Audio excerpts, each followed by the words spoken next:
Thank you so much. And good afternoon to everyone. The meeting for Assembly Committee on Growth and Infrastructure will now come to order. Madam Secretary, would you please call the roll? Assemblywoman Brown May. Assemblyman Ellison.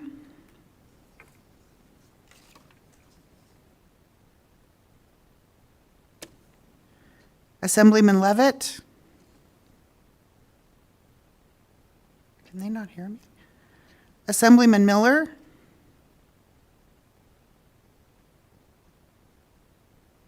Assemblywoman Peters. Assemblyman Roberts.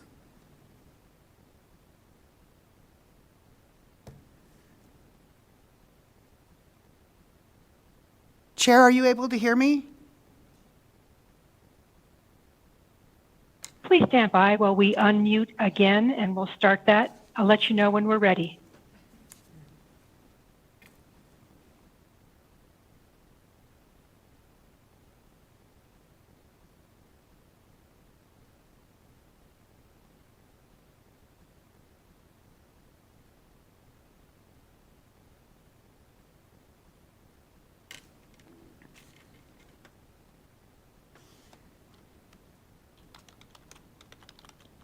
Sorry about that false start. I do believe we can go now. Thank you. Assemblywoman Brown May. Here. Assemblyman Ellison. Present. Assemblyman Levitt. Here. Assemblyman Miller. Here. Assemblywoman Peters. Here. Assemblyman Roberts. Here. Assemblywoman Summers Armstrong. Here. Assemblyman Watts. Here. Assemblyman Wheeler. Here. Assemblyman Yeager. Here. Chairman Moreno.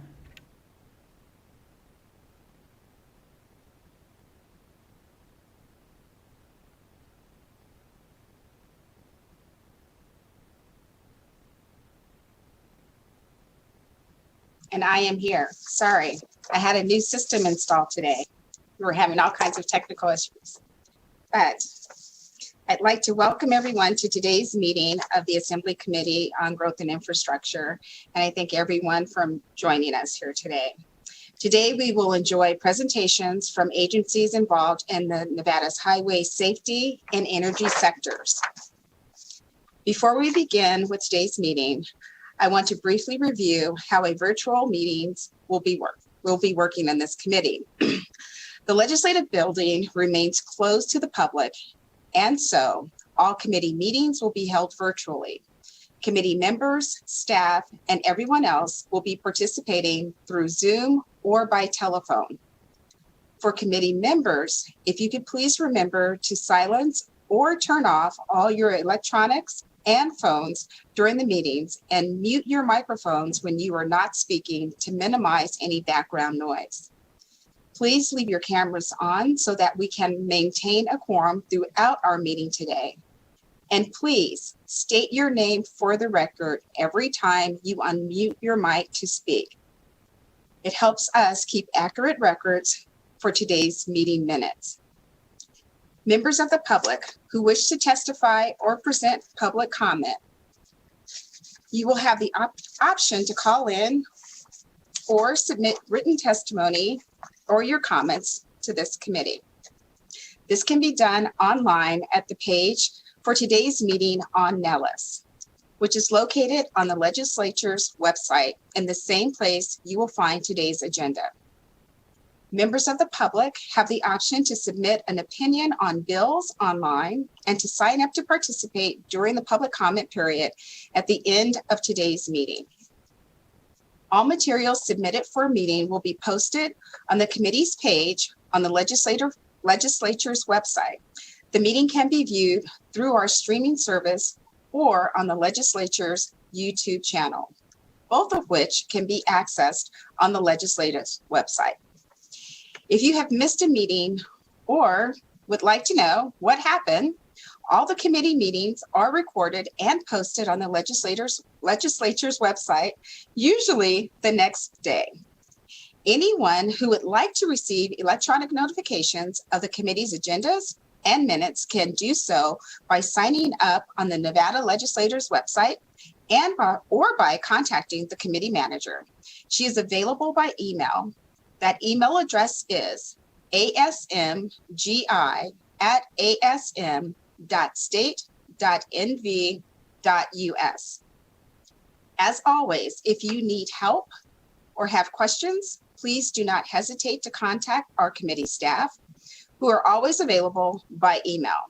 That address also appears on our committee page on Nellis. And on to the agenda for today.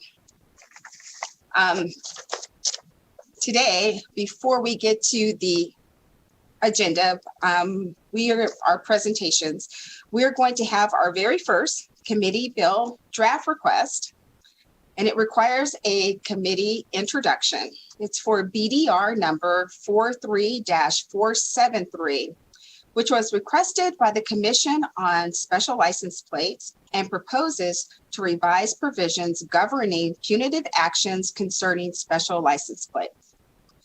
I would like to remind the committee members that voting in favor of introductions of a BDR today does not imply a commitment to support the measure later.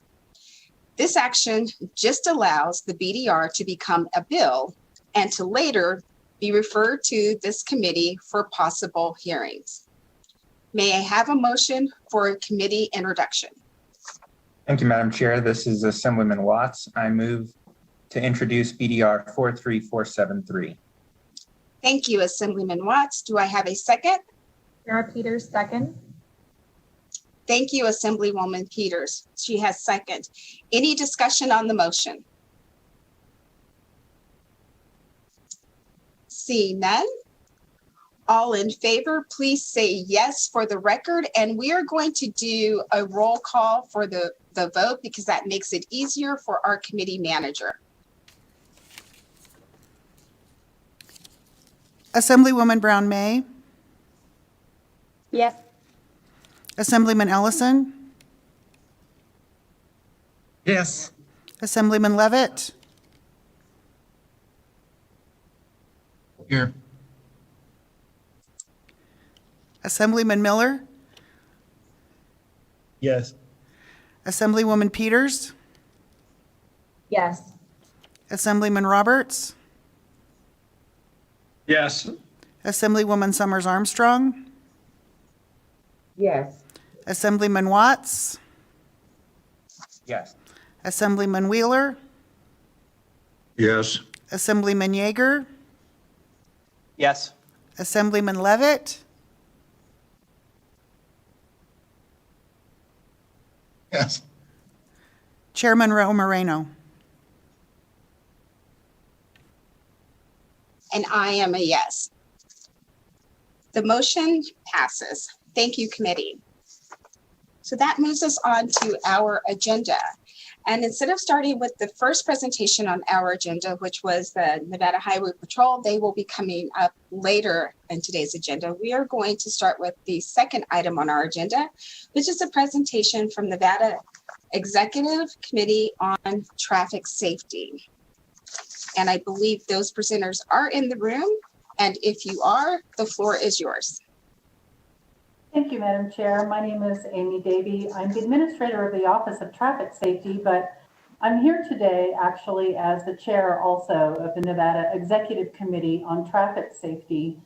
And I'm joined by some colleagues from the Nevada Department of Transportation. Assistant Director Sandra Rosenberg is present. Our Chief Traffic Safety Engineer, Fred Schockel, is present. And helping me with the presentation today is our Public Information Officer, Andrew Bunnett. So thank you again for inviting us. Our presentation does include some media. We embedded some videos hopefully to keep you engaged. Our presentation is not too lengthy, but we welcome your input and questions. Next slide, please. The Nevada Executive Committee on Traffic Safety is an ad hoc committee with a large representation of stakeholders that meets to develop and support the state's strategic highway safety plan. In the coming weeks, we hope to be back before you to discuss the role of the NECTS as we present AB 54 to you. More to come on that. Slide 3, please. Here you have an overview of Nevada's traffic safety structure and some of the priority traffic safety areas. This afternoon, we will briefly present to you some information about Nevada's roadways and our approaches to eliminating fatal crashes. Andrew? Thank you, Administrator Davey and members of the committee. Good afternoon. My name is Andrew Bennett. I have the privilege of serving as the Public Information Officer for the Nevada Office of Traffic Safety, and as well as the Program Manager for the state's Traffic Safety Awareness Program, Zero Fatalities. And we thought it would be important today to take a few moments to paint the picture of what we have experienced since the last session. And so rather briefly, we will be covering 2019 and 2020 as we move through our slides. Going from 2018 to 2019, we experienced an 8% decrease in overall fatalities, which was a rather successful drop in fatalities. This is something that we would not expect in a year of economic development and growth, and as well as with a population growth. Those are two usual factors that we expect to see an increase in fatalities, but to experience an 8% decrease was encouraging. And then 2020 happened. And 2020 was something that, I think none of us could have expected to experience on many different fronts. And in traffic safety, that held true. Going from 2019 to 2020, we did experience just over a 3% increase in overall fatalities, going from 304 in 2019 to 314 in 2020. Now, as we paint this picture of what we experienced, keep in mind our roadways were nearly empty for several months during the first and second quarter of 2020. And so for us to experience a decrease in fatalities, it was important that we identified these issues that we were experiencing. And for the purposes of today's conversation, we really narrowed it down to 3 key behaviors that we experienced on our roadways in 2020, definitely more than we experienced in 2019. The speed-related factors of our fatalities were definitely an increase, especially with a mix with substance impaired as well. When we look at the lack of seatbelt usage, we'll talk about some of the data that we currently have, and as well as the data that we're waiting on. But just as someone who receives the fatality reports statewide every single day, we can tell you that these were definitely the 3 key behaviors that we saw on our roadways, but as well as was a national trend. And this first video that we have for you today briefly describes some of the experiences that we collectively had across our country. This morning, a growing risk on the road. More Americans finding the need for speed. With far less traffic since stay-at-home orders, highways that used to be jam-packed now look like racetracks. We have that new warning about danger on the road during the pandemic, as some police departments report a surge in reckless driving on empty roads. Now, Nevada Department of Public Safety also tells us that so far this summer is deadlier than this time last year on our roads. Deadly crashes in the valley are going up. There were 4 different fatal crashes in the valley over the last 2 days. You can see the aftermath there on your screen. At high speeds, reckless driving to a densely populated area like Las Vegas, this is the result you get. Witnesses say the person behind the wheel hit a pickup truck while driving recklessly. This follows a tragic trend NHP troopers say has spiked since the start of the pandemic. And everyone was really adhering to that strict stay-at-home order. You know and I know the roads were empty. And highway patrol agencies all over the country were seeing the speeds increase. Well, now we're still seeing these high speeds, but look at all the cars on the road. And just to describe some of these behaviors that we're seeing, this is a collection of radar that was provided to us by the Nevada Highway Patrol over the key pandemic months, going from about March through June. And just to compare 2019 to 2020, there was months, especially in June, we saw a 47% increase in fatalities compared to 2019. And when we look at these speeds, any speed can kill, to be honest. But when we look at some of these dramatic speeds that you can see, 140 miles an hour, 108, 112, this is just a small representation of the problem that we did experience. And this did translate to the loss of life. Speed is a behavior that can kill. And we saw this especially in single vehicle rollovers that were combined with some of the other behaviors that we're going to discuss today. But when we look at this problem, this is just a quick snapshot of some of the reckless driving that we were experiencing across our roadways here in Nevada. Moving on to substance involved. For those of you who are aware what this is a portable breath test. It's a roadside test. It's not evidentiary level, but it is a good visual of some of the other problems that we were experiencing. And this just is a snapshot of impairment with alcohol. This doesn't include marijuana and any other drugs that might have been present during these fatalities. But to see a number like 0.424 is mind-boggling, not only to the folks in traffic safety, but the general public. The recklessness, again, that we saw with these crashes was evident in the choices that were being made behind the wheels, which shows why we had that increase in fatalities on Nevada's roadways. And finally, for lack of seatbelt usage and for occupant protection, we're using pictures that, were related in fatalities here across the state. And these are fatalities that we have examples where it was maybe one vehicle, but 3 occupants. And the only difference between the folks that lived and the folks that didn't was wearing their seatbelt. We saw that multiple times during this, in 2020. And this is just a brief snapshot of basically the PG versions that, we can show of these fatal crashes to try to show, again, this idea that a lot of these behaviors are related with speed, and impairment and lack of seatbelt usage. These are all related with the fact that, people who are impaired usually don't make great decisions with their seatbelts and have a lack of seatbelt usage. And so it was important for the Office of Traffic Safety, working through the state's Zero Fatalities program, to be able to identify and rapidly respond to these behaviors through a public safety announcement campaign. And there was many firsts in this campaign that I'm about to show you. The first one was, this is the first time that we used real crash photos from Nevada in a PSA. And these were also very timely photos. The example that I'm about to show, you'll see that we used pictures from June 2020. This campaign ran through the end of October through the end of December. This was also the first time we thought it was important to cover multiple behaviors simultaneously.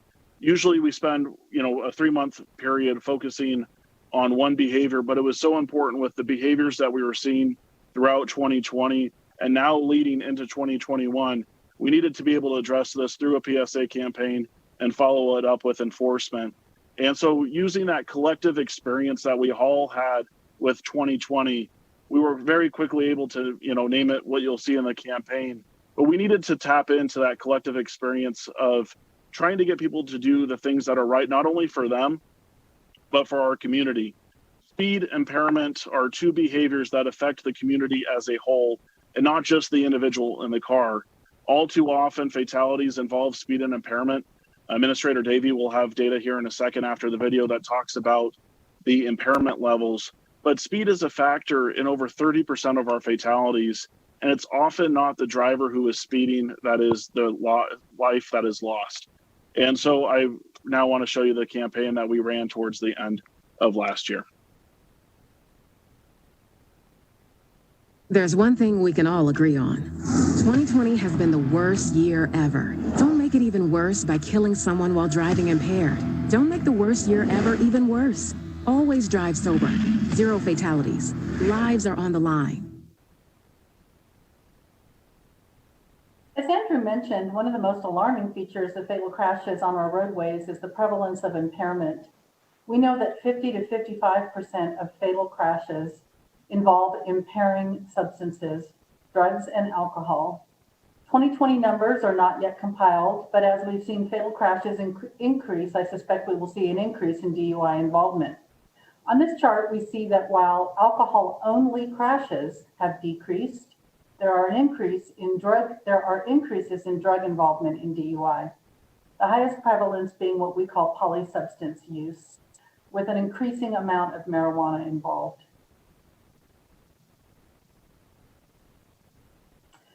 The Advocates for Highway and Auto Safety annually publishes their roadmap of highway safety laws, which identify what laws should be improved to result in better drivers and increased safety.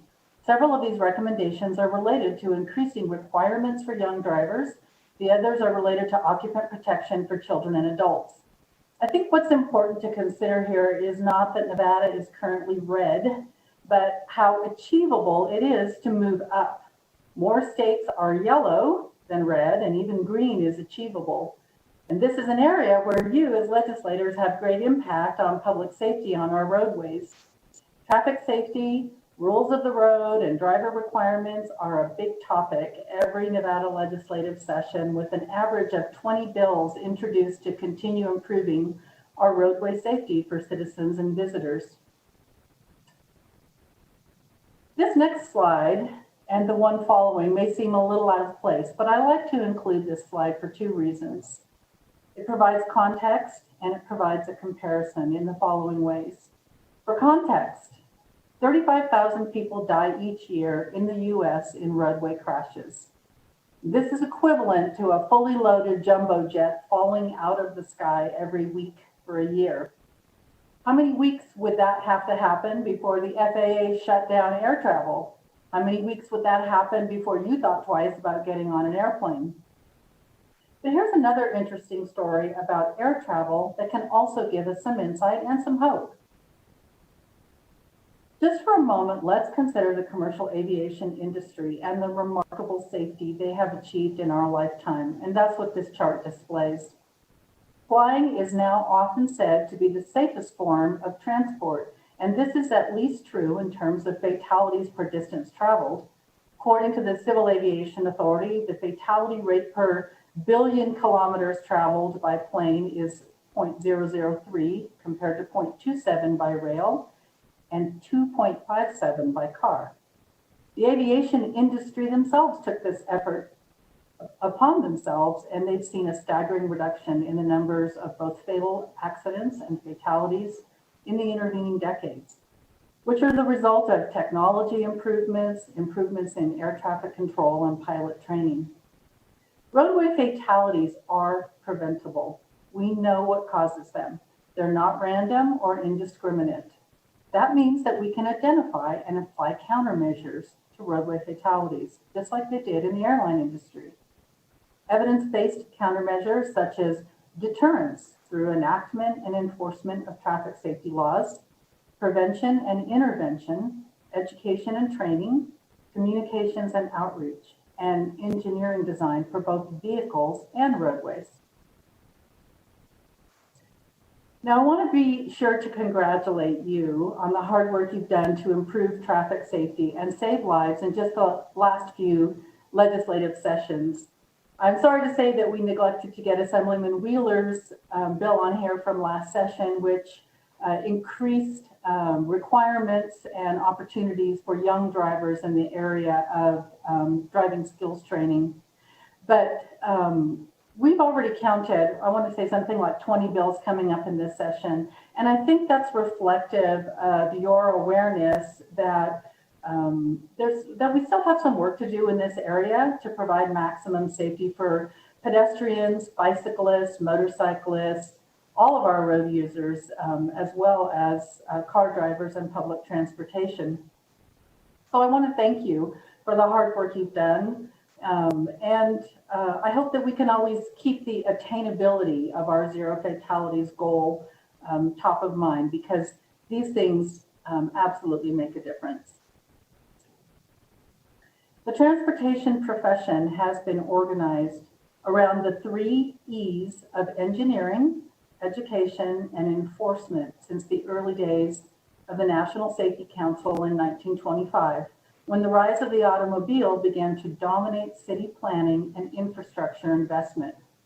As we've grown in this arena, we have added EMS, emergency medical services, and everyone to reflect additional partners in the traffic safety ecosystem.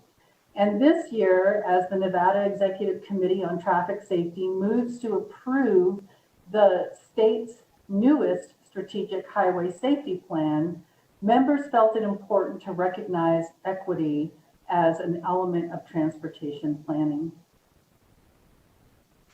So with that, I want to thank you on behalf of my office and on behalf of the committee, and offer our time for any questions or comments. Thank you, Administrator Davey and Officer Bennett, for that presentation. Members, does anyone have questions for our presenters? Assemblyman Yeager. Thank you so much, Madam Chair, Ms. Davey, Mr. Bennett. Always great to hear from you. I appreciate the work that you're doing. I just had a couple of questions. The first one, it's not the first time I've heard about the speeding during the pandemic, and I certainly noticed that the first time I went out on the roads. I think folks are notorious for speeding on the 215 and 15 down in Las Vegas, but it seemed like I was getting my doors blown off. And I just wondered, did anyone provide any kind of rationale for why that happened? Was it just the fact that there wasn't traffic out there, or was there some kind of analysis done about why all of a sudden people were just speeding out of control? So this was this is Amy Davey for the record. This was actually a nationwide phenomenon that all states were reporting very early on. And what they're attributing it to is exactly as you say, the roads were very sparsely populated. I experienced the same thing when I would go out to the grocery store. With the roads being so open and so empty, people just felt like, they had the opportunity to put the pedal to the metal and, really take off. As the trooper says, that seemed to just kind of carry back into when traffic came back on the road. We were still seeing that speeding and that risky behavior. Thank you. Madam Chair, could I ask another question? So the next question, I guess it's really I'll just ask it in two parts. It's just maybe two separate questions, but the first one is about impaired driving, and obviously it's staggering to see somebody over a 0.4. Most people would be in a coma at that point, but nonetheless, there are people out there with that kind of alcohol tolerance. And so the question really is, I had heard that maybe the federal government was potentially looking into making breath interlock devices standard on cars, much like seat belts are. And so I wanted to ask you if you knew anything about that and what the prospects of that passing were. So that's kind of question one. And then question two, maybe more immediately, is the prevalence of cell phone usage while driving. I think we all see it out there on the roads all the time. We have laws on the books. But psychologically, I think there are a lot of studies that just show young people in particular, it's almost like a chemical reaction when they hear that alert buzz from Facebook or what have you. So, what are some things we can do, if anything, on the state level to try to cut down on the distracted driving, particularly with cell phones? Because I see that as an increasing problem as people get sort of more addicted to their devices. Thank you, Madam Chair. Thank you for the question. This is Amy Davey with the Office of Traffic Safety. With respect to your first question, the technology that you're referring to is something that has been studied and researched for a number of years. The National Highway Traffic Safety Administration has sponsored a project that I think they call DADS. And I'm not going to remember the acronym right now, but it is basically built-in ignition interlock or breath interlock sensing into a vehicle. This is one of those areas where, I think in the long run, technology is going to, in some ways, save us from ourselves. To your point, even about the second question, I'm sort of foreseeing a day where when you get in your vehicle, perhaps there's technology that doesn't allow you to use your cell phone that interrupts that functionality. So we'll see if that comes into play.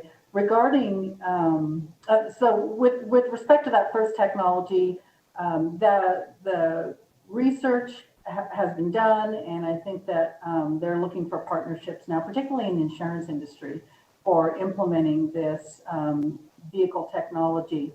Regarding distracted driving, this is an area where we are able to collect very little data. And this is true nationwide also, because somebody who's using their cell phone at the time of a crash is not going to report that they were using their cell phone at the time of the crash. So it becomes a matter of sort of forensics to determine whether that was in play. We've seen some interesting municipal codes adopted at a local level related to distracted driving that are a little more restrictive than what the state has. The state has distracted driving laws on the books, as you mentioned. The penalties are fairly low. We've discussed those penalties in legislative session a number of times. But the penalties for cell phone use are fairly low. Washoe County, I think it's the city of Reno adopted municipal code that defines distracted driving in a more restrictive manner. And I can't remember if Clark County did that as well. Andrew, can you? Failure to maintain full-time attention to the road is a county code.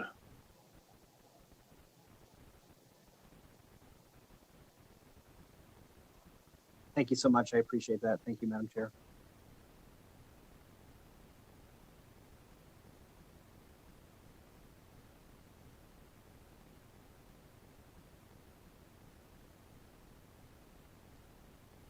Madam Chair, I think you're still muted. Thank you. Thank you, Assemblyman Yeager. Next up, we have Assemblywoman Brown May. Thank you, Madam Chair. Thank you, Administrator. That was a great presentation. I do have a couple of questions. First, on slide 3, and for my curiosity, you have listed here the categories: impaired driving prevention, intersection safety, so on and so forth. And when I get to pedestrian safety, I'm curious to know, is that where bicycle and multimodal safety initiatives are? Is that a consideration there? Especially given the recent accident in Southern Nevada, where a number of cyclists were killed utilizing a high access roadway. That would be part 1. And then I'd like to flip over to the Nevada data, what we know. There's 2 categories. One lists marijuana and the other one lists any marijuana. I'm just curious to know what's the difference there. And then my third question would be, what's it going to take to get our red state to yellow? Oh, that's great. So help me out if I forget along the way. But regarding your first question, yes, with respect to moped, micromobility, scooters, bicyclists, I don't want to say that we lump them together with pedestrians because we recognize that there are unique features for each. What we, excuse me, apologize. I thought I had my phone on mute.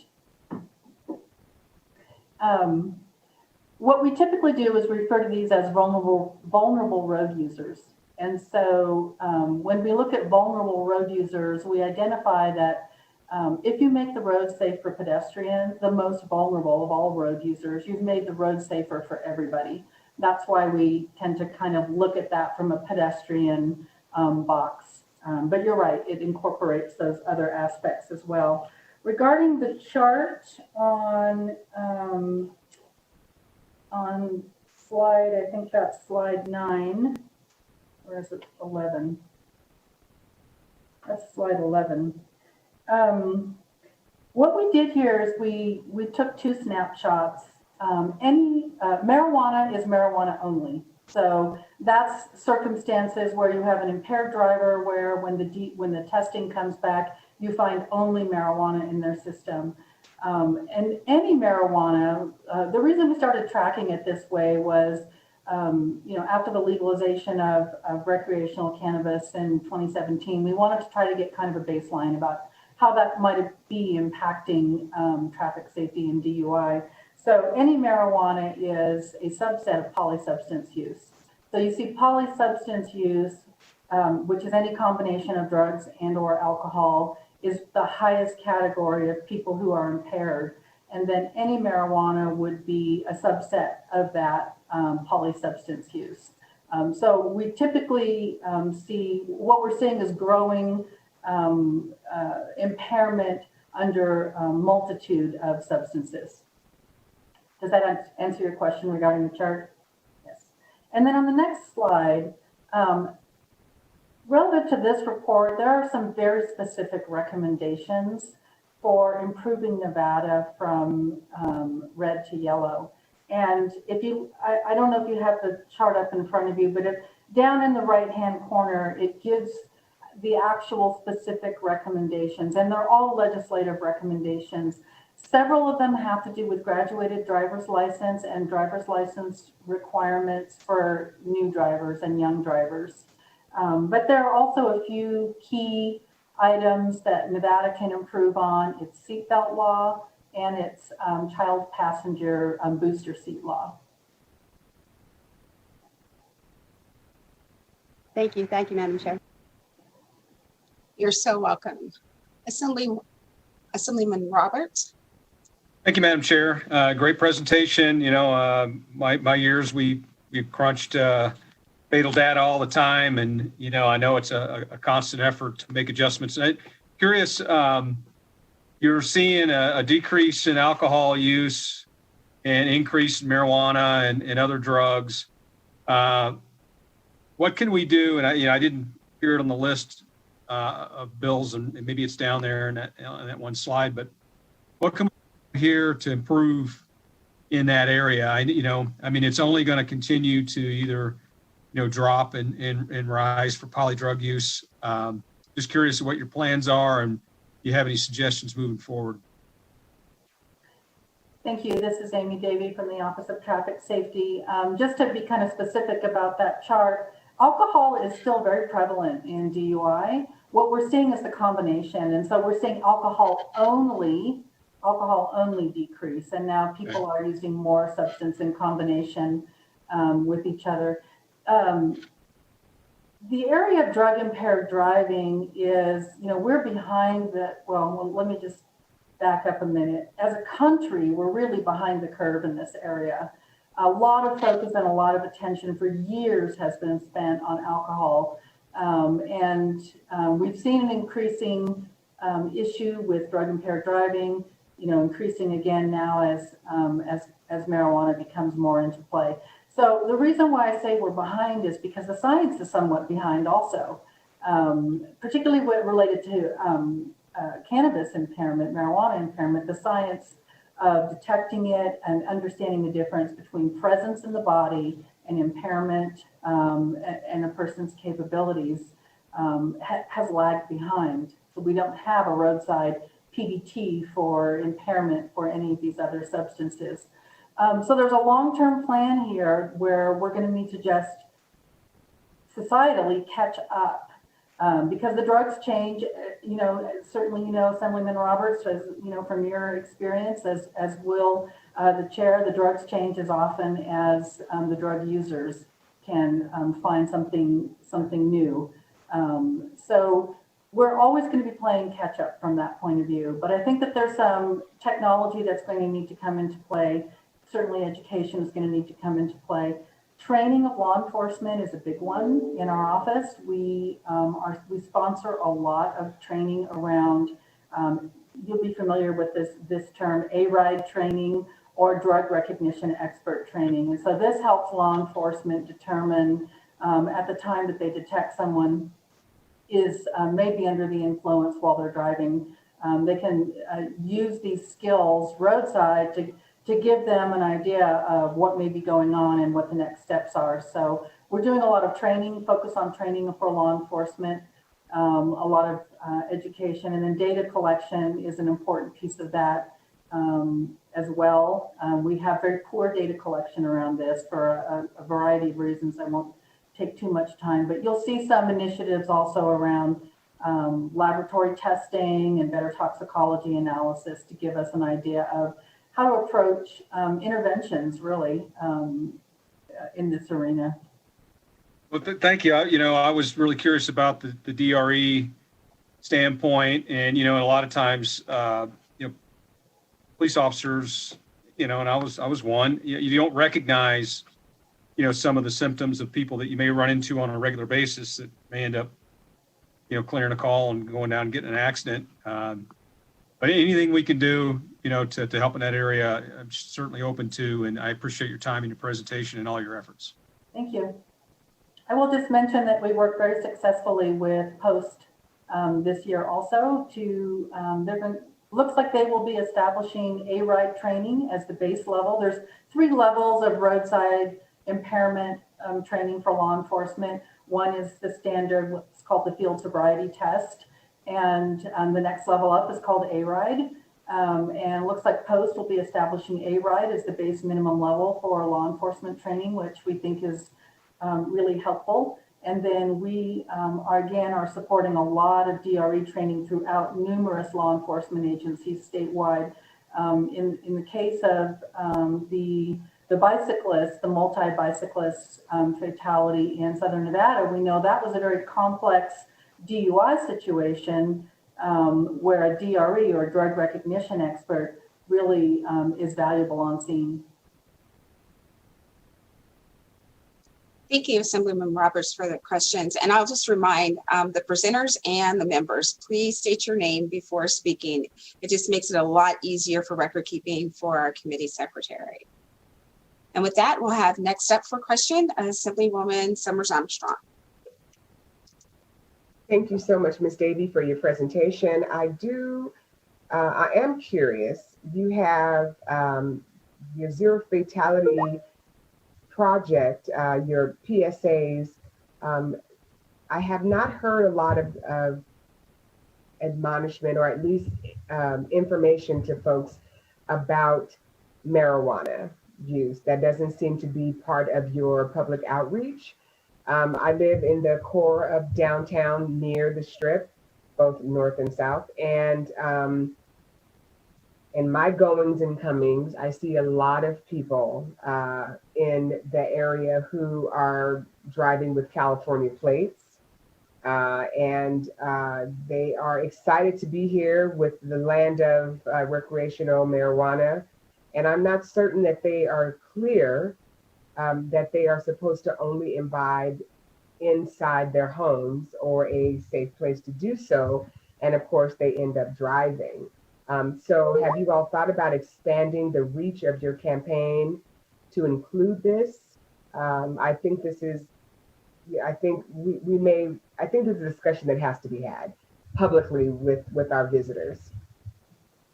Absolutely. Thank you for that question. This is Amy Davey from the Office of Traffic Safety, and I'll invite Andrew Bennett to join in as well. You're absolutely right. We have done only one marijuana-focused educational campaign. We did that very early, right after recreational marijuana became legal in the state. We went out with the campaign. There's a couple of reasons, and these are not excuses. One reason is our funding, which is primarily federal funding from the National Highway Traffic Safety Administration. There are very strict rules, and of course, marijuana still being, illegal federally means that the rules are somewhat complex when it comes to paying for outreach and education in this area. We've also had some successful relationship building with the cannabis industry, and this is something that we really want to continue because we find that the cannabis industry is interested in being, is interested in expressing responsibility and bringing education and outreach to its consumers as well. So we've had some luck in building relationship with them, but you're absolutely correct. We need to do a better job of education in this area. Madam Chair, if I may follow up the question. Oh, I'm sorry, Officer Bennett, did you have something to add? I'm sorry. My apologies. Andrew Bennett from the Office of Traffic Safety, and privileged to be a civilian employee for DPS. Real quickly, the Zero Fatalities program, we have a series of public safety announcements coming out in the next 6 months. And I am proud to say, and I'm very much looking forward to seeing our last one, which is a marijuana specific PSA with marijuana and DUI. And so to echo Administrator Davey, we did the first one right after recreation, and then we're currently looking at one to go during the summer months of June and July, as well as every 5th post on Zero Fatalities social media, which is Zero Fatalities NV on Facebook, Instagram, and Twitter.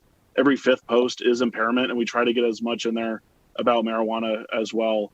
just because of the funding restrictions the state pays for our social media. So we do have that second campaign coming up as well. Thank you to both of you. I'm not sure that the folks who are here to party are following your Twitter, but I'm thinking of my kids and their peers, the TikTok. We may have to jazz it up a little bit. And it's good to hear that the cannabis industry is, I forgot to introduce myself, Shonda Summers Armstrong, Assembly District 6, I'm sorry, is wanting to partner. And are they talking with you about partnering in a similar manner as the gambling industry does, the gaming industry does, with helping with addiction from that perspective, or from the perspective of use and the proper way to the legal way in our state to use? Thank you. Andrew, do you want to comment on our Southern Nevada Lift Coalition and some of the work that we've done with the cannabis industry specifically, particularly in Southern Nevada? This is Andrew Bennett from the Nevada Office of Traffic Safety. Partnerships was a key portion of our program, and we understand that our reach, is limited, and it was important for us to get to the point of sale. And through the last 3 years or so of zero fatalities, we really expanded our private partnerships with private industry. In the terms of impairment, both with alcohol and with marijuana, we thought it was important to have partners like PT's Pub, Distill, Remedies, just to name a few, on the alcohol side. And on the marijuana side, the largest contribution that Lyft makes in traffic safety is with the state of Nevada through 2 coalitions based regionally. The Southern Nevada one's the Las Vegas Coalition for Zero Fatalities. And we've had a variety of different partners on there, including 2 marijuana companies that have worked with us on, in-store messaging, as well as just getting out to their public and their reach. They do have large followings on social media, and those are the folks that we do need to hear. And one of the most successful posts that one of these companies has had was an anti-DUI message that we collaborated with them on. And so it was important for us to work with them on just bringing them into the coalitions, but as well as getting the message to their consumers. And I think we've been successful, and we look to expand our efforts.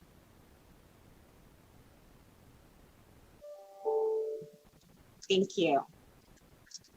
So for our last question that I have, it's from Assemblyman Ellison. Thank you, Madam Chair. For the record, John Ellison. We're talking about distraction while driving.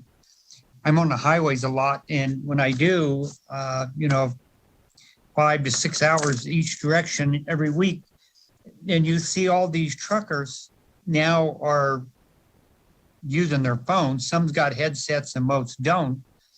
And you can see the difference of these guys drifting from one side to the next. Is commercial enforcement really, enforcing this? And then the other thing is, I don't know, I still think that NDOT needs to put signs on the road that says, you can be ticketed for driving and using a phone. And you pass these cars from Utah and Idaho and California constantly, and they're all on their phones. Thank you. But I want to say right off the record, I really enjoyed your presentation. It's been great. Thank you. Oh, thank you. This is Amy Davey with the Office of Traffic Safety. Following our presentation, the Nevada Highway Patrol, which includes the commercial motor carrier enforcement division, will be up. And so maybe I can ask them to comment on your commercial vehicle enforcement question, because we do work closely with them on their motor carrier program, and we do a lot of joint messaging. And but I'll let them comment on enforcement of distracted driving related to the trucking industry. And I have NDOT representatives that are in the meeting with us. If either of them would care to comment on whether or not NDOT has considered any signage specific to reminding people about distracted driving. Yeah, hi, Sandra Rosenberg, NDOT Assistant Director for Planning, for the record. I believe we do have signs up at the, at the state lines, but I'd be happy to take a look at that and follow up with you to see if, to verify that we have those signs, and then to look at what we've looked at in terms of throughout the state. But I believe we have them, as many states do as you cross the state line, to notify drivers of the state laws with respect to cell phones and other distractions. Follow up, Madam Chair. Yes, Assemblyman Allison.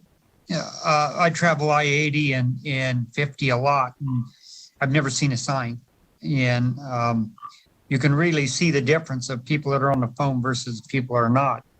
And so it's something to look at if you're looking at some. Hi, hello, this is Ann Carpenter, Nevada Highway Patrol, for the record. Thank you for your question. Yes, we do. The commercial enforcement team does enforce any cell phone infractions when they're seen, but I'll definitely talk to our team and make sure that they're aware. Thank you.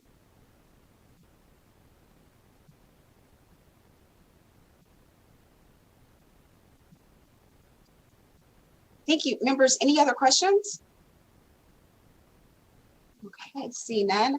I want to thank you for the presentation today. It was an excellent presentation. And although using pictures from live scenes are traumatic, but it brings it home and helps us all carry the message that we need to be safer on our highways. And thank you for the work that you're all doing and for joining us here today. Thank you for the opportunity. With that, members, we'll move on to the next item on our agenda. And I believe we have Highway Patrol that has been able to join us. We're sorry about the mix-up at the beginning and the technology problems, but thank you for being here, and you can go ahead with your presentation. Ann Carpenter, for the record. We're just requesting permission to share our screen.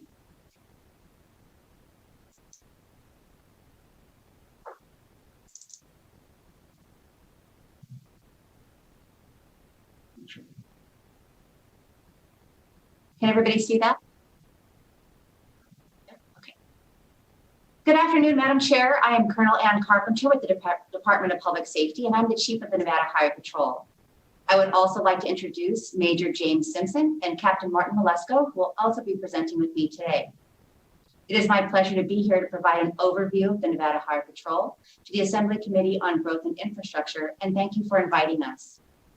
Today, we'll be providing a brief overview of the Nevada Highway Patrol, the reason we exist, our service areas, our organization, our key focus areas, our challenges, and some highlights from the past year. After the presentation, we'll be happy to answer any questions that you may have. The mission of the Nevada Highway Patrol is to be a trusted law enforcement leader focused on safeguarding Nevada citizens and visitors through public safety.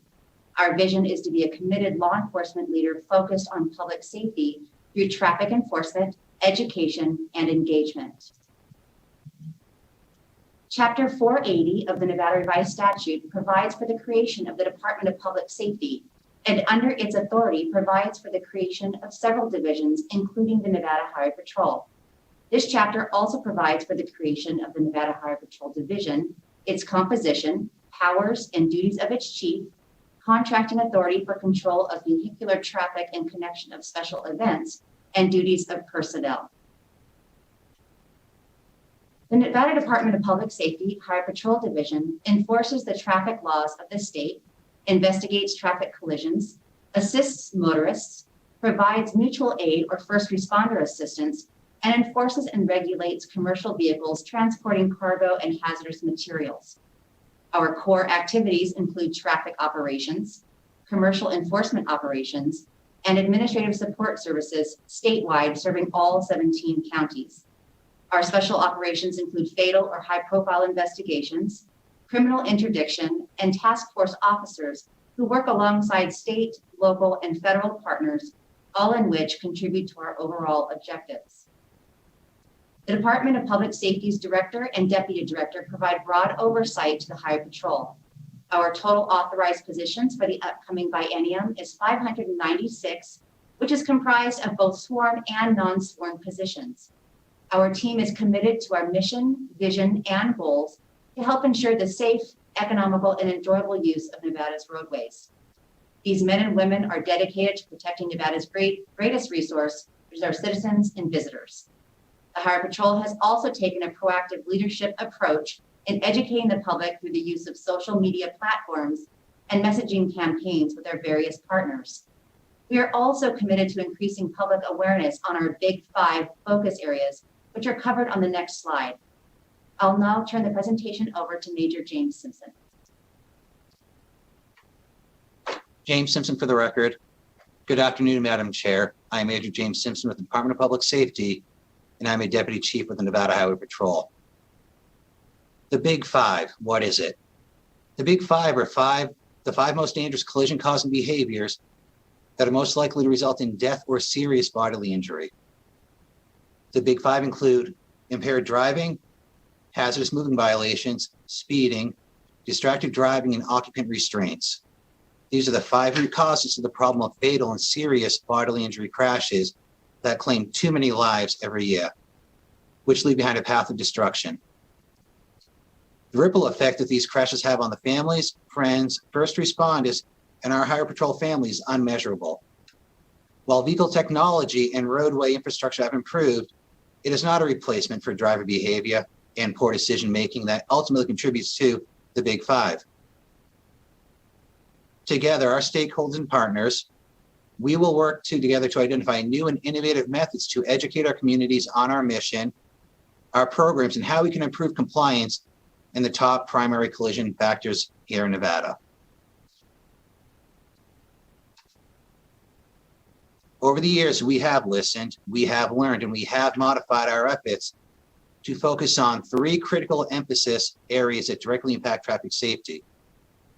This has been branded as the 3 E's: education, enforcement, and engineering.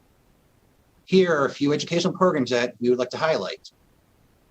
The first is Below 100. This campaign focuses on law enforcement safety to help reduce the number of law enforcement related deaths to below 100 per year. That is a number that has not been reached since 1943. Drive, DRIVE. This driver safety course, designed by the Nevada Highway Patrol, was created to help young drivers understand the dangers of driving. Through educational videos, pictures, and real-life stories, troopers help teens to develop a new perspective on roadway safety. Driver's Edge. This is a free half-day program that teaches real-life emergency avoidance and overall driver safety. It is aimed at anyone 21 years old or younger getting their license or permit. And finally, we have Advanced Roadside Impaired Driving Enforcement, also known as ARIDE to make it short. This course trains law enforcement officers to observe, identify, and articulate the signs of impairment related to drugs, alcohol, or a combination of both. This in order to reduce the number of impaired drivers and impaired driving related traffic collisions on our highways.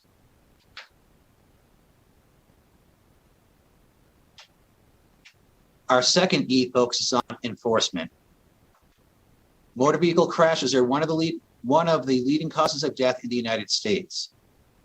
Many may automatically assume that enforcement is centered around writing citations or even making an arrest when necessary. Whether through a written citation, a warning, verbal or written, or simply by being visible, enforcement or education is vital to modifying driver or pedestrian behavior. Examples of these educational and enforcement programs include Joining Forces and Badge on Board. Joining Forces specifically is a multi-jurisdictional law enforcement program that promotes statewide enforcement in the areas of impaired or distracted driving, pedestrian safety, speeding, and seatbelt use. Badge on Board is a highly visible media campaign and enforcement program designed to educate motorists on how to share the road safely with commercial motor vehicles.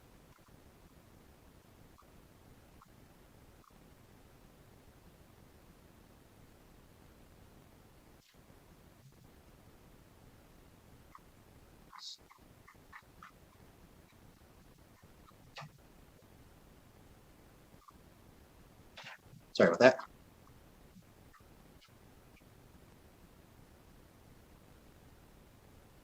Is that slide 8? Okay. The Nevada Highway Patrol is a key partner in planning and implementing the implementation of the Nevada Highway Safety Plan. The Highway Patrol develops, implements, and evaluates strategies towards reducing fatal and serious crash injuries. Their leading causes by focusing on impaired driving, occupant protection, distracted driving, speeding, and motorcycle safety.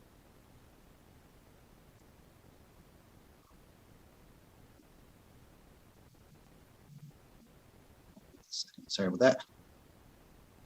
The Highway Patrol also encourages innovation to develop new and ineffective ways of keeping roadways safe, lessening the chance of another tragic incident. Through road safety audits, the Highway Patrol is better able to offer countermeasures and perspective to roadway safety engineers and developers to improve or build upon existing highways and roadways. I will now turn the presentation over to Captain Martin Malesko. Good afternoon, Madam Chair. I'm Captain Martin Malesko with the Nevada Department of Public Safety, the Highway Patrol Division. Community partners are essential to widespread change, and we could not be where we are at today without the support system before you. Because of them and your legislative assistance, the Highway Patrol would like to thank its many community partners. And today, we would like to highlight one partnership in particular, the Nevada Donor Network.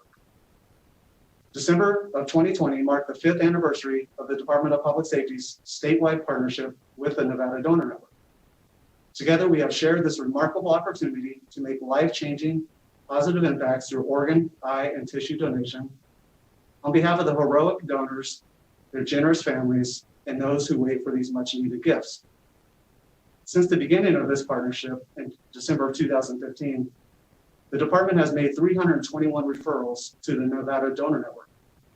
Through our efforts alone, the department has helped thousands from the waiting list with tissue transplants and 58 others with the gift of sight. Moreover, several divisions throughout our department have now joined forces with the Nevada Donor Network to sponsor individual donor registration and community service events, resulting in over 4,000 donor registrations statewide. This innovative and model partnership has not only been recognized statewide, but also nationally for our significant contributions and the impact it has on organ, eye, and tissue donation. The Department of Public Safety remains fully committed to supporting these many partnerships that you see before you. There are many challenges that are impacting our ability to focus on the Big Five, let alone education, enforcement, and engineering. More specifically, keeping Nevada's roadways safe. As demands increase year after year, our vacancy rate continues to worsen. These vacancies contribute to reduced service levels, increased response times, and decreased visibility. While we are committed to making Nevada stronger, these vacancies, coupled with projected separations, will only intensify these challenges, making it more difficult to meet our performance measures. As shown on the chart before you, the Human Resources Data Warehouse shows that 132 employees are eligible to retire by 2025, and an additional 222 through 2030, and then 518 by 2035. That is nearly 87% potential turnover from retirement alone. These figures do not include those employees who have or are planning to purchase service credit. Therefore, more employees are eligible to retire sooner, further accelerating our employee turnover and service reduction to the citizens of the state. And before I turn the presentation back over to Colonel Carpenter, I want to share this photo with you. This is not just any ordinary photo. These 5 Nevada State Troopers are standing in front of the Ghost Bike, which is in memorial of the 5 cyclists that were taken from us too soon on Thursday, December 10th, 2020. From left to right, Trooper Adam Welsh. Adam is the primary investigator in this horrific crash that is working alongside his team today to map out the unfortunate events. Trooper Jeff Freeman. Jeff was responsible for the commercial motor vehicle inspection of the heavy machinery that just claimed 5 lives. Sergeant Jeremy George. Jeremy was one of the first responders and supervisors on scene that had to navigate the chaos while trying to manage resources and response efforts. Trooper Ashley Wellman. Ashley represents the leadership and fortitude that our division represents in time of tragedy and need. And lastly, Trooper Travis Smacka. Travis is our public education officer that not only responded, but had to try to make sense of the unimaginable, all the while being re-victimized countless times over and over as he has since provided interviews to news outlets. The reality is we didn't want to leave you with just another data point, another line item, and another mission statement. We wanted to leave you with a sentiment that I know is shared by everyone who puts on the badge every single day in our department and each of you today. In my nearly 16 years, I've had the privilege of working for this department. We have lost over 5,032 lives on our roadways across the state. 5,032, that's 5032, and that number has continued to grow. We cannot allow ourselves to see this number as just another set of data. These were lives that were lost and families that were forever broken. And we owe it to them to have a sense of urgency in our tone when discussing our mission and potential as lives are on the line. The potential and greatness of these lives lost are simply unknown. The loss of life that we witness as state troopers stays with us well beyond the end of our careers. Legislature, your troopers, your fatal team investigators, your commercial troopers, your public information and education officers, as well as your command staff members, all understand what it is like to be there when somebody takes their last breath or to console a grieving parent, family member, and friends. We remember, we reflect, and we understand. We also know that we can do better, but to do more, to be more effective, we need resources. Much like you have seen in our presentation today. Like those 5 pictured above would also say, hesitantly, we can try, but we simply are not enough. It is not just us who suffer, but all Nevadans. We are purpose-driven, but people-powered, and we need help to move forward.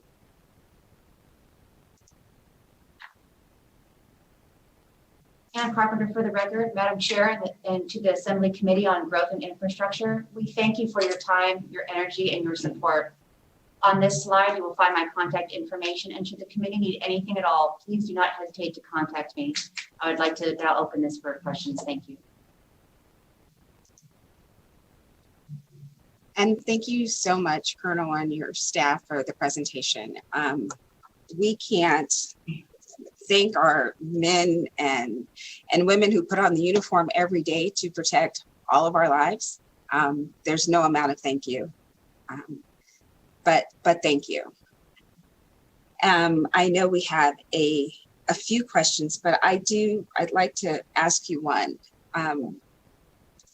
I sit on our Ways Committee, and that's our Money Committee and Budget Committee. So we can't, when presented with budgets, we can't really ask policy questions. But I'd like to ask, going back to the slide with those that are eligible for retirement, you know your numbers are already low, and this is just looking at those that will be eligible for retirement. Can you tell us a little bit of what you're doing to help with retention of officers and recruitment of new officers?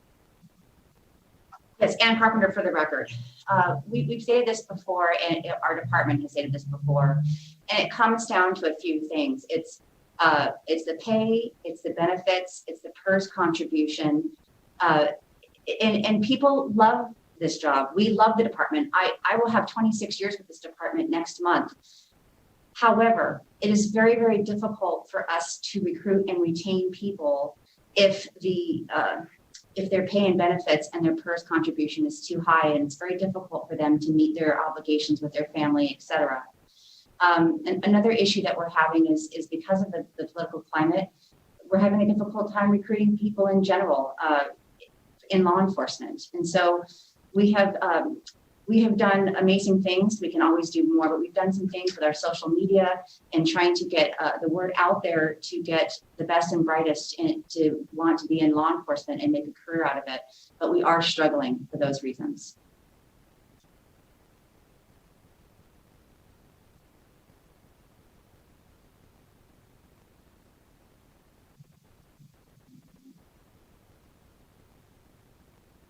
Thank you for that. I know we have a few questions, and I may have another comment before we close the questioning, but I have Assemblyman Yeager next.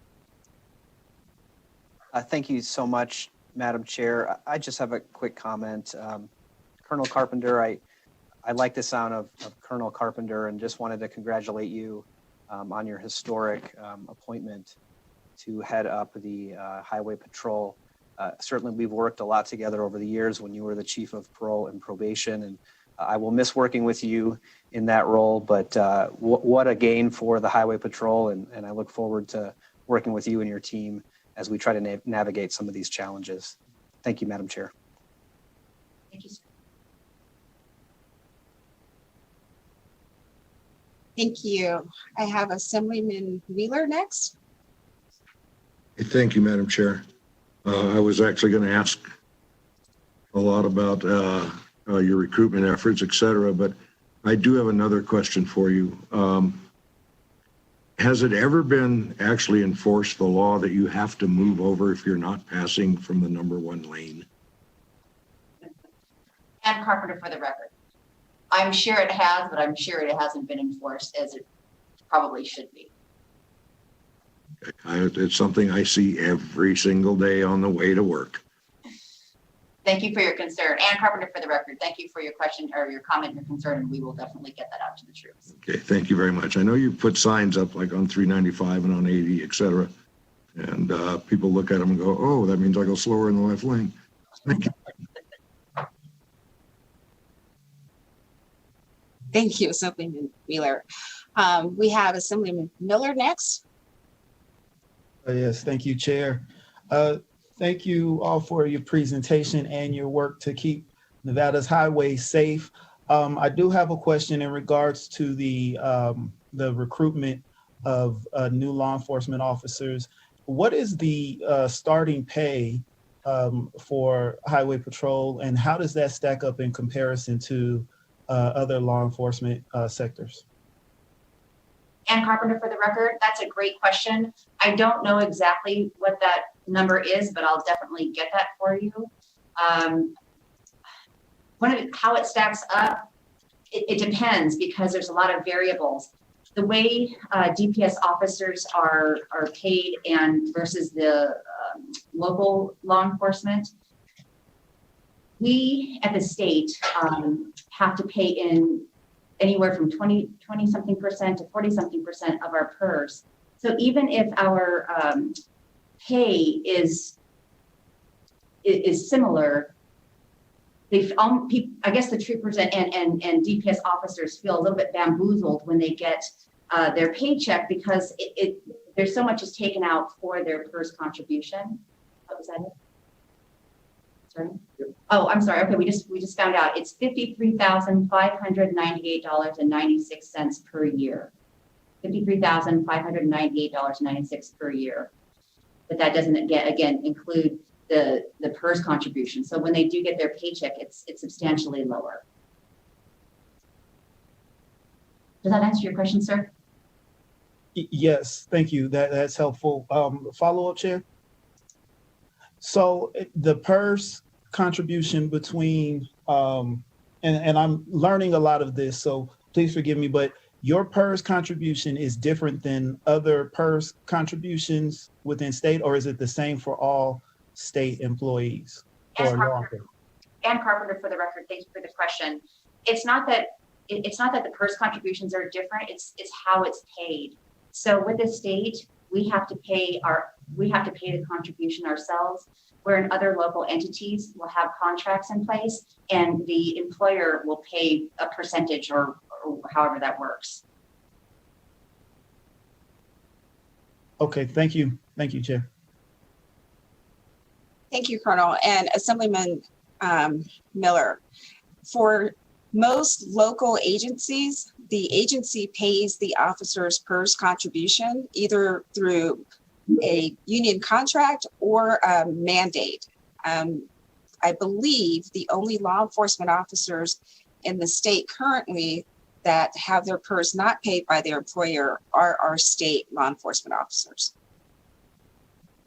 But we can get the follow-up information for you, but I believe that's the way it is right now.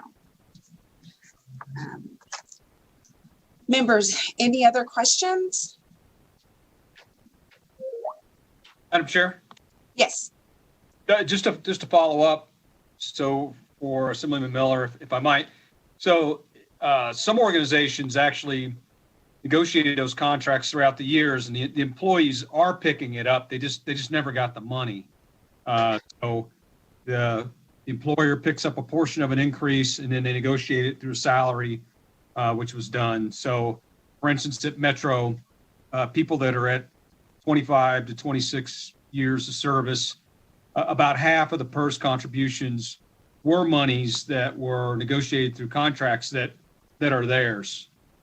So only a portion of it is paid, but it varies depending on contract to contract. Thank you, Assemblyman Roberts, for that. Yes, it does vary from agency to agency and contract to contract, but our state law enforcement have the lowest contribution from employer of any of our policing agencies in the state. Colonel, did you have something else to say? Yes, ma'am. Ann Carpenter for the record. Thank you. The department does have a white paper study on this that we could submit for your perusal. If you could send that to our committee manager, that would be wonderful. And she could give that information to our entire committee. That would be great. Let's see, any other questions? All right. Seeing none, thank you so much for the presentation. I know we'll probably see you a few more times as we enter into our bill hearings, but it was really good to see you. And, you know, as I got to say, I'm loving the girl power and in the department. So thank you.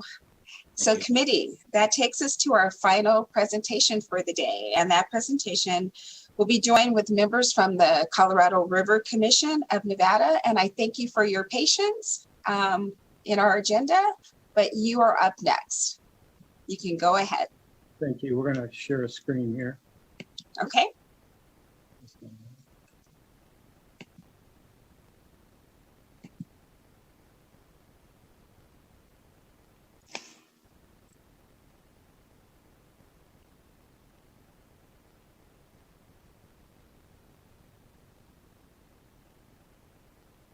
If it may please the chair, my name is Eric Witkowski. I'm the executive director of the Colorado River Commission.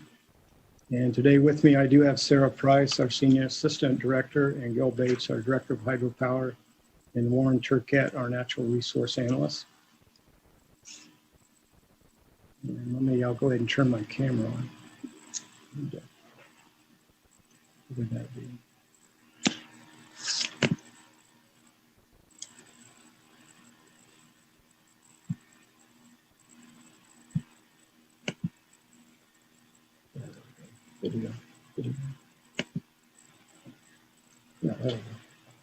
Thank you. Apologize for the delay there, getting set up. Okay. Here's just an overview of what we'd like to tell you about today. I'll give you a little history of the Colorado River Commission because we are an old agency. It goes back to 1935, so we're approaching 86 years old. And give you a little history there, the makeup of our commission, our funding, the budget process, and then just pointing out that we are audited every year. And then we'll go over the hydropower programs, the natural resource and environment programs, which is our water, and then power delivery, and then energy services. Just a little history here. Our predecessor was the Colorado River Development Commission or Development Authority. I've seen it different ways, but it was formed in the 1920s to be a part of the negotiations of the Colorado River Compact that was completed in 1922. And then that was ratified, that compact, in 1928 as part of the Boulder Canyon Project Act. And then in 1935 was when actually the CRC was created with the upcoming completion of Hoover Dam and then to manage also the river allocation for Nevada. Then when we get to the 1940s and Southern Nevada was involved with World War II because they needed some production of magnesium and titanium, and that was developed at the Black Mountain Industrial Park. And at the end of World War II, the assets from that, those facilities were transferred to the CRC, and then the CRC transferred those to private industry. And then in the 50s, we worked to provide them power, hydropower, and other power if they needed it. And then as we approached the 1960s, there was a need for a water system to deliver the Colorado River to the various cities that were starting to grow here. And so that took some time. And then in the 1980s, of course, 70s, 80s, 90s, you saw growth. And there was sort of some, among the cities, some kind of maybe disagreement over how the allocations, maybe some were underusing, some were overusing. And so to bring some management to that process, the SNWA was formed. And I just put this map in as a reminder. Most of you know how Las Vegas has grown, but this is just a map of 1972 and then of course 2017, as you can see how it grew, and then there would have been the need for the infrastructure. So in 1991, to coordinate the water management and the conservation of the water, Colorado River water, the SNWA was formed by interlocal agreements. And then in 1993, the makeup of our Colorado River Commission was changed and added 3 members at SNWA. And the reason is SNWA, 90% of the water that they purvey comes from the Colorado River water. And then in 1995, that system that we started working with the federal government to build was transferred by legislation to the SNWA. And it's the pipes and the pump system. And the idea behind that was so the local governments, cities could finance that, they could plan for growth. In fact, at that time, they also did a capital program so that they could continue, because in the 90s, many of you probably know, there was a lot of growth, and that growth actually extended all the way to 2007. So this was a way for them to organize and grow and finance it at the local level. But it's also part of that legislation that CRC and SNWA were directed to be partners on the issues involving the Colorado River. So we still are involved with the negotiations with the other 6 states and the federal government and the other stakeholders in the management of the river. Then our other responsibilities include the hydropower allocations that come from various dams, Cougar, Glen Canyon, Parker and Davis Dam. And then we interact with the federal governments, with Reclamation and Western Area Power Administration on the rates that they charge and the investments that they make. Then we have another division, which is the Power Delivery Project, which is that builds the electrical infrastructure for the water and wastewater pumping for SNWA and Clark County Water Reclamation. And then we also have another division, which is the Silver State Energy Association, that purchases energy for the members, such as SNWA. Here's our current members of our commission, 4 appointed by the governor and 3 by the SNWA. The members appointed by the governor are there on the left, and the members from the SNWA are up there on the right. Funding there is no general funding. Our funding comes from administrative fees on the water delivery and the revenues from the sale of power. And currently we have a staff of 33. Our budget process, kind of how it works, is in the even years, in other words, a year before a session, is we meet with our customers in April, May timeframe. And then that budget is presented to our commission in June. There's no vote taken on it in June, but it's kind of for information purposes, and also we get feedback from our commissioners.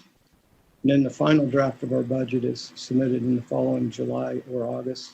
This last year it was in August. And then once it's approved, we submit it to the governor's budget division, just like the other state agencies, and go through the normal process. And then just noting also, each year we are audited by an independent firm.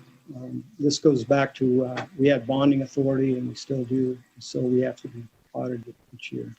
And we have successfully received the Certificate of Achievement of Excellence in the financial reporting.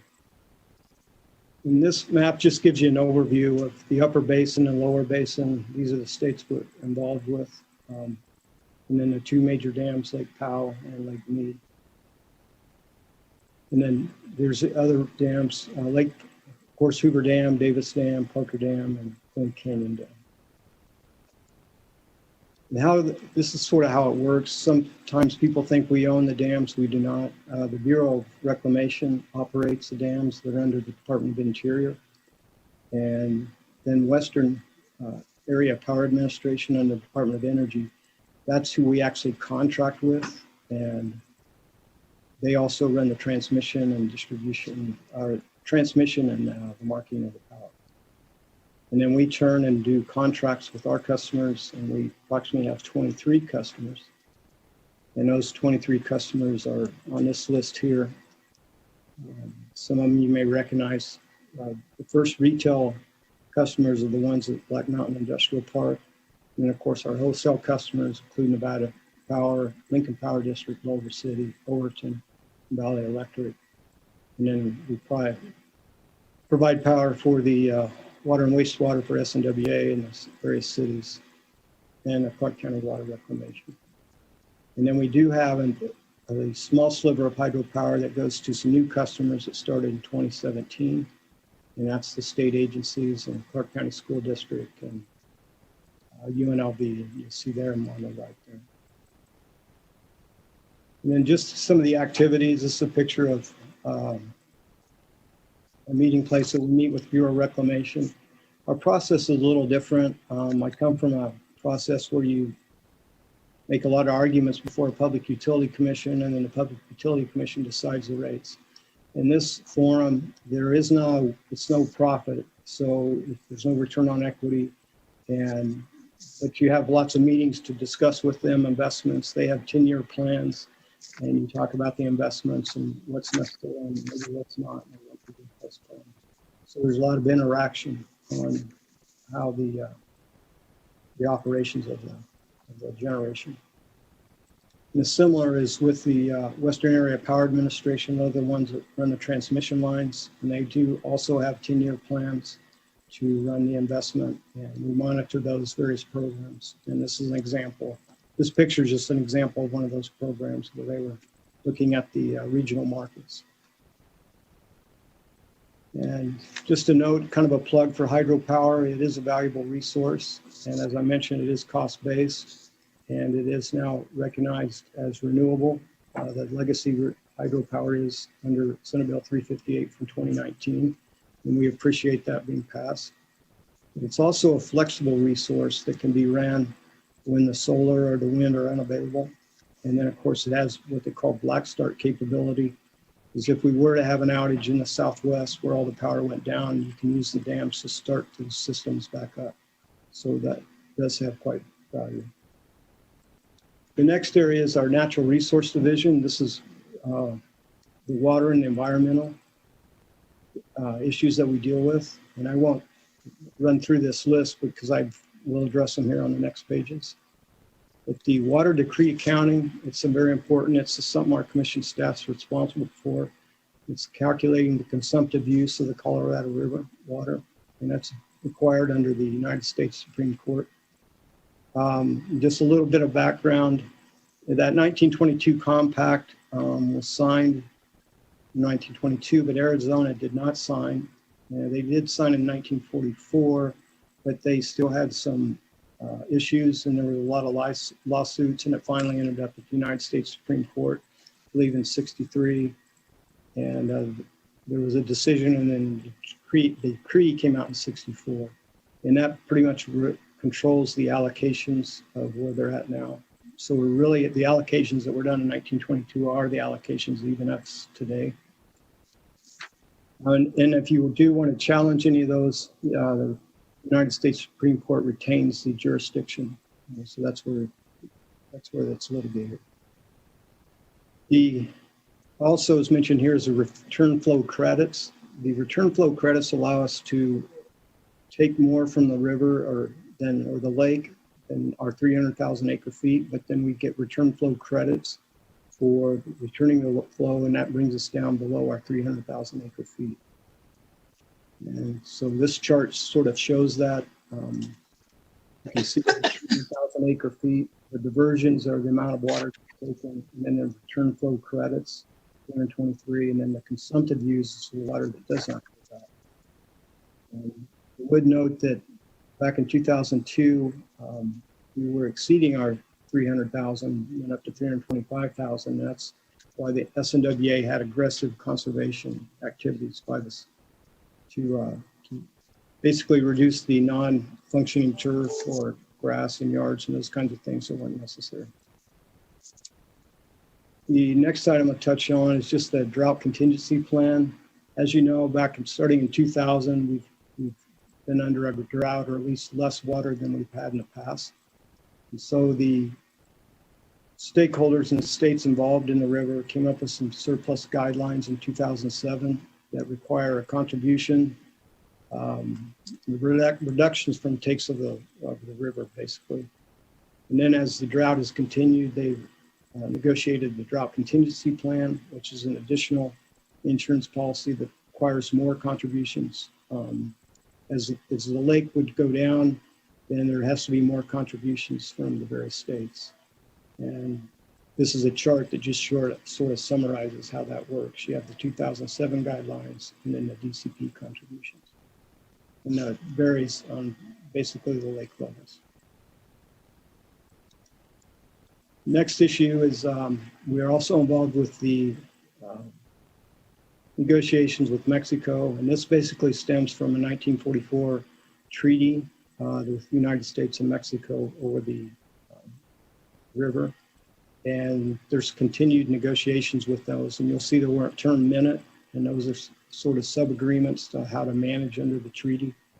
And so in minute 323 was basically an extension of a prior minute 319 that Mexico will share in shortages just like the other states, and allows them to store water in Lake Mead, and then also other states can make investments in Mexico to help improve their infrastructure, but also in exchange for water.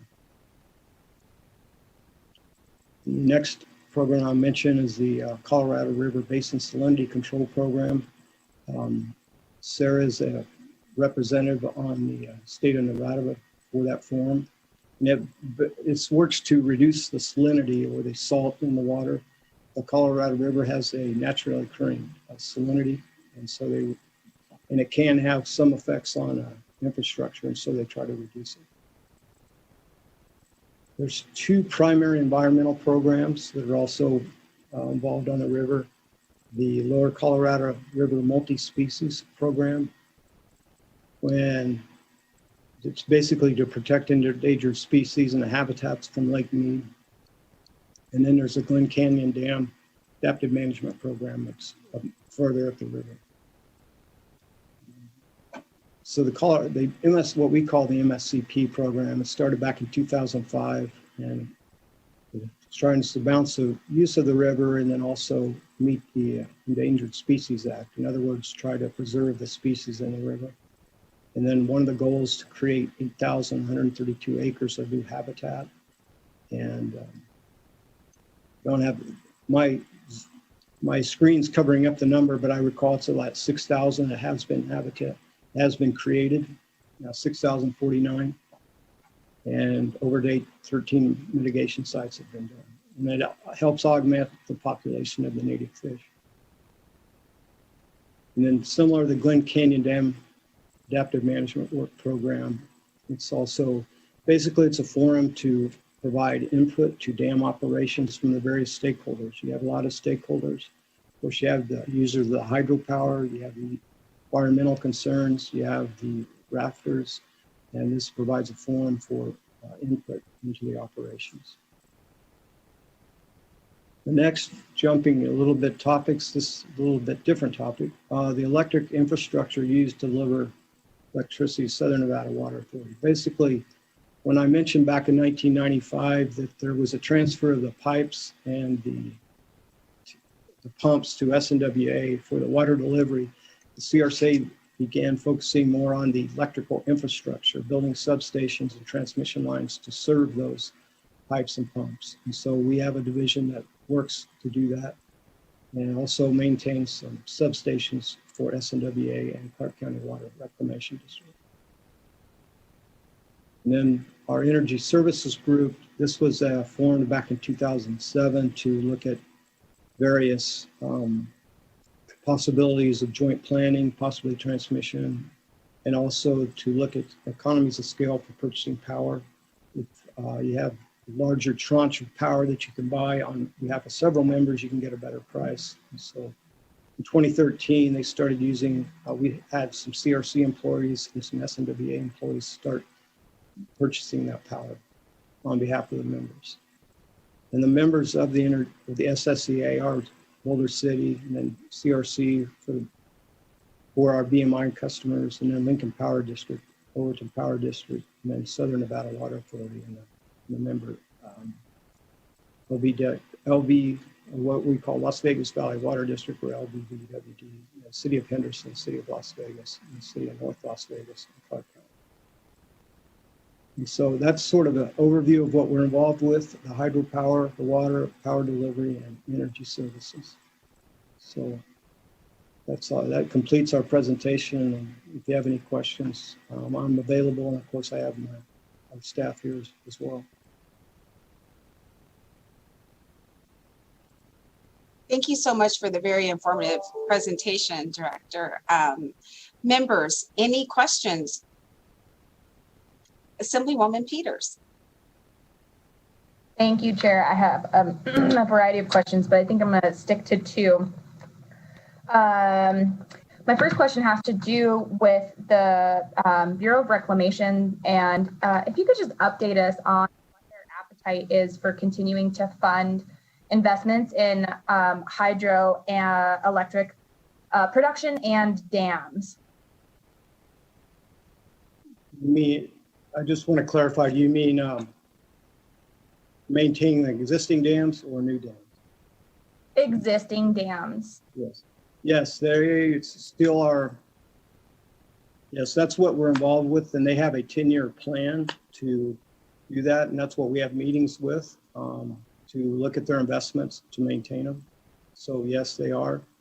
We have been a little concerned with the pandemic because part of the revenues from the tours also go to help offset the cost of operations, and that could be anywhere from $10 to $12 million.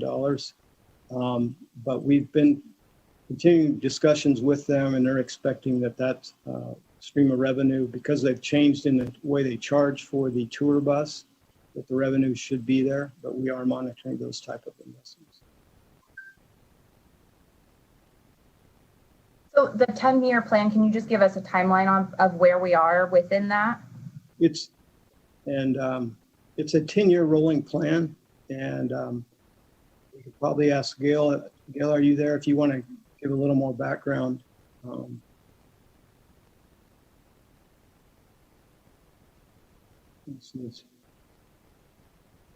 Yes, I'm here. Sorry for the delay. As Eric mentioned, it is a rolling 10-year plan. So every year we start a dialogue with Reclamation, and they inform us as to what major improvements in the dam they see as coming down the pipe. And the contractors get together and have a discussion about funding and the need for improvements. And we work collaboratively with the Bureau of Reclamation to put that plan together. And I just want to be clear that we're pretty comfortable with where the Bureau of Reclamation is headed in the near future, at least within the 10-year scope. Yes, they have. They themselves produce a strategic plan, and maintaining the value of hydropower for the contractors is always among their top priorities. So they're always keenly interested in what's needed to operate and maintain the dams, and collaborate very closely with the customers on how to make that happen. Great. Thank you for the update. I know there's been a lot of talk about the benefits and costs of hydroelectric, so wanted to just get that clear for us. And then my other question, if I may, Chair. Thank you. Can you give us a status update of where we are with regard to the negotiations with Mexico and the expiration of that 2026 timeline? Current agreement? This is Eric, and I'll comment on that, and then Sarah, if you may want to weigh in as well. Yeah, basically what it is the drought contingency plan, which was done in 2019, will last until 2026. And so what we're doing is working with the other states now. That process has started, and part of that will be there will be a lot of modeling that goes on because they'll look at the river, they'll do various scenarios and some pretty sophisticated modeling on what they think the river will do over the next probably 10 to 20 years, and then start looking at those. And that will probably drive the discussions of the negotiations. But Sarah, if you want to weigh in, feel free to. So you are referring to Mexico. So the minute 323 that we negotiated also expires in 2026. And so we're running in concert with Mexico. So when Congress approved the drought contingency plan, that kicked into action the binational scarcity water plan that Mexico had agreed to in that minute. And when that happened, now Mexico is in concert with the United States and participating in contributions based on lake elevations. So we'll have that in concert through 2026. The interim surplus guidelines that preceded the drought contingency plan expire in 2026. So right now we're at the very beginning of what we're all calling the renegotiations, and all of this will get folded in it. But really, quite frankly, the drought contingency plan was a really important pivotal step forward, and we'll be building off of that. Unfortunately, with the drought really exacerbated and continuing, there's likely going to need to be more contributions and more conservation efforts. And so we'll be able to build on those foundations. But so far, we've worked really tremendously well with with Mexico, as well as through the upper basin and the lower basin. And the upper basin is going through their own drought management that they've never really done before. And so we're seeing it's going to be very, very busy for the next 5 years. And just for the record, that last speaker was Miss Sarah Price. Oh, I'm so sorry. Yes, I mentioned. I just wanted to make sure our secretary had on the record. Thank you so much. Did you have a follow-up, Assemblywoman Peters? No, I just wanted to say that I'm glad to know that we're getting started on it because those modeling efforts can be exhaustive. And so getting an up to 5 year start, so glad to hear it and can't wait to hear more about how those are going. I think we have a question from Assemblywoman Summers Armstrong. Yes, thank you so much for the presentation. I have two questions. You just recently spoke about the levels, the drought and the water levels in the river. Is the production of hydroelectric power, is that at risk with the current levels, or do you have a time or level predictor where you think that could be a real issue? I will take this, and then Sarah, if you want to add anything, feel free to. Currently, what they try to do as part of the modeling is to keep the hydropower in mind. And the lake levels can go pretty low before we are unable to generate power. So that's always a consideration. And at this point, we're not at that point. However, there is, with the droughts, there is some less power, and I think we've seen about a 5% reduction. But we're continuing to monitor that. And I think we do have a fair amount of cushion when we get to that situation. And I would think there would be other avenues for contribution to preserve the lake levels, also the hydropower. But, Sarah, if I missed anything, go ahead. No, I think that's all correct. So part of all of this conservation and interim surplus guidelines and drought contingency plans are all about protecting critical lake elevations. And part of a primary piece of that is ensuring that we continue to have hydroelectric production. So clearly, as the lake is dropping, it is impacting that production. I believe the critical elevation in the upper basin in Lake Powell is 3490. And I think in Lake Mead, we can produce power down to 950 feet. But again, you're not getting the same level of production you would get at higher lake elevations. But that is a critical piece of the management. Thank you. Thank you, both of you, for that answer. And that is really concerning. And I think it's Chandra Summers Armstrong, Assembly District 6, for the record. I think that has to be, obviously, you all are taking that under consideration. And as drought continues, we have to keep that in mind. Just on a historical, I have a historical question. What event or events caused the change in your board makeup? Go ahead. In 1990, I'm just going to see you're mentioning in 1993 when they added the 3 members from the SNWA. Yes, sir. Thank you. And can you state your name again for the record? Thank you. Well, my name, Eric Witkowski, Executive Director of CRC. Believe that was done just because the SNWA, when it was formed, it brought in 91, it brought all the cities together to manage kind of as one, the resource. And then because we're the Colorado River Commission and SNWA gets 90% of their water from the Colorado River, I think that was the rationale for putting 3 members on the Colorado River Commission.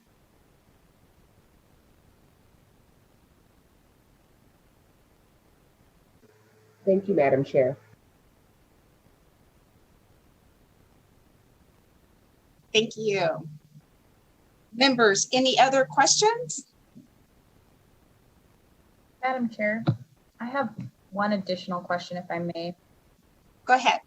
Thank you. I was wondering about the 13 mitigation sites mentioned, and I lost which slide it was, and where those are located, whether those are located on the body of water or adjacent to it within the same basin, or whether those are outside of the basin and as kind of replacement habitats. Go ahead, Sarah. Okay, hi, this is Sarah Price for the record. So the 13 mitigation sites, we have one in Southern Nevada. They're primarily through Arizona. They are all within the Colorado River Basin. So the MCP covers it's all within the boundaries. It ends at the border of Mexico. And there's a wealth of information where this program started in 2005. It's a 50-year program. And I would be happy to get you more detailed information where you could see the mapping of where those sites are and the accomplishments that we've made to date on it. We've come a very long way in a very short period of time. It's interesting because in the upper basin, that's where the Glen Canyon Adaptive Management Work Group works, and there are recovery programs up in the upper basin as well. And the MSCP has been so successful that it's really starting to be sort of the masterpiece that's providing expertise in the upper basin as well. But it's really functions as an insurance policy amongst all of the stakeholders. So it's a 50-50 cost share program between the federal government and the states. And we split it in the lower basin. California picks up 50% of it, and Arizona and Nevada pick up the difference. And again, and this is the conservation mitigation program that also will likely get folded into the renegotiations, depending on if we need to expand the conservation needs in the reservoirs. Thank you. And if you would send that map and information to the committee so we can all have that information. I'd be happy to. Thank you.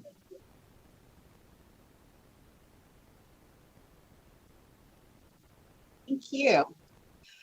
So members, that brings us to the end of our agenda, and I'd like to thank our presenters that we had today for joining us. We may see you as bills come to our committee if they engage your departments or your agencies, but thank you for joining us here today. Thank you. Thank you. So the last item on our agenda today is public comment. As a reminder, those of you who are watching, you may register online to either speak to the committee by telephone on the webpage for today's meeting on Nellis, located on the legislator's website. You will see buttons allowing you to submit your online opinion or participate in writing or by phone.